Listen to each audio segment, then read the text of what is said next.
Salut à tous. Joseph Staline, impitoyable dirigeant, était également un père et un mari dont les relations familiales révèlent un portrait encore plus sombre et complexe. Entre des décisions terribles et un cœur glacé, les relations de Staline avec sa femme et ses enfants offrent un aperçu d'une intimité marquée par des tragédies personnelles et des actes impitoyables. Découvrons ce qui se cachait derrière le masque de l'homme d'acier, et comment ces relations familiales ont révélé une facette inattendue de cet homme au pouvoir démesuré. Staline se maria 2 fois, et chacun de ses mariages fut marqué par une fin tragique. Sa seconde épouse, Nadejda Alilouieva, dite Nadia, avec qui il était marié depuis plus de 10 ans, est sans doute celle qui a le plus bouleversé sa vie personnelle. Leur relation s'effrite rapidement à cause des tensions politiques et de la violence implacable de Staline. Le point de rupture survient lors d'un banquet en 1932, lorsque Nadejda critique Staline publiquement pour ses purges sanglantes. Cette nuit-là, n'en pouvant plus de vivre, elle met fin à ses jours, laissant Staline dévasté.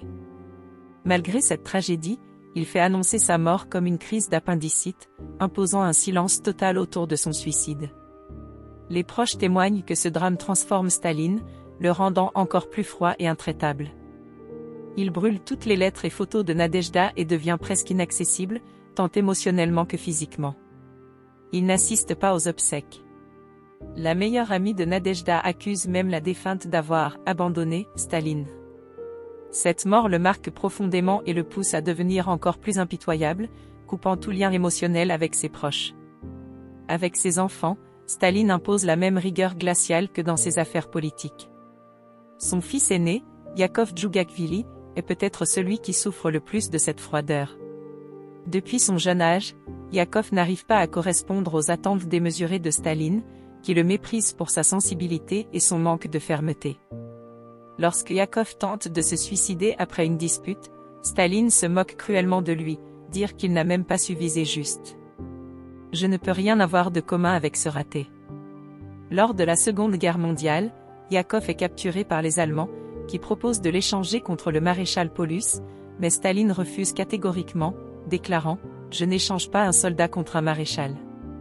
Yakov meurt finalement en captivité, une fin tragique qui illustre l'impitoyable indifférence de Staline envers son propre fils.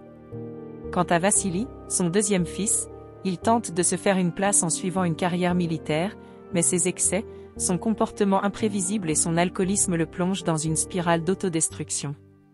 Staline, incapable de supporter cette faiblesse, le réprimande constamment et ne lui offre aucun soutien. Après la mort de son père, Vassili tombe en disgrâce et sombre dans la solitude et la déchéance, marqué par la lourde ombre de son père.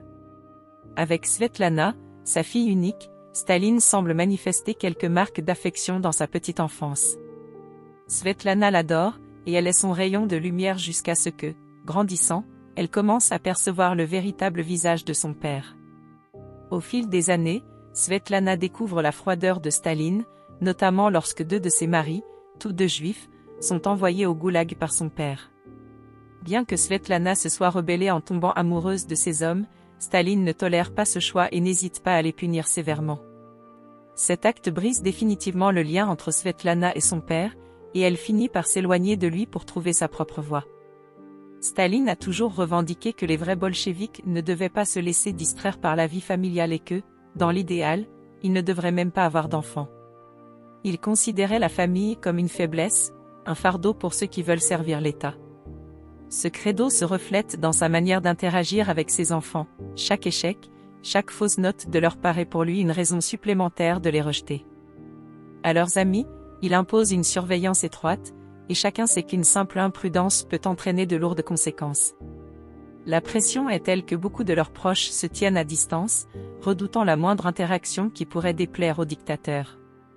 L'impact de la perte de ses proches, bien que masqué, semble durcir davantage Staline au fil des années. La mort de ses épouses, la perte de son fils capturé et les trahisons perçues de ses enfants créent un mur impénétrable entre lui et le monde. La froideur qu'il affiche envers ses enfants, les sacrifices qu'il leur impose pour son propre pouvoir, et son refus catégorique de lier des sentiments à sa famille témoignent de sa conception intransigeante du pouvoir. La vie familiale de Staline dévoile donc une face sombre et cruelle d'un homme qui n'a jamais laissé de place à l'émotion, pas même pour ses propres enfants. Que ce soit avec ses épouses ou avec ses enfants, Staline n'a jamais permis à quiconque de franchir la barrière de fer qu'il a érigée autour de lui.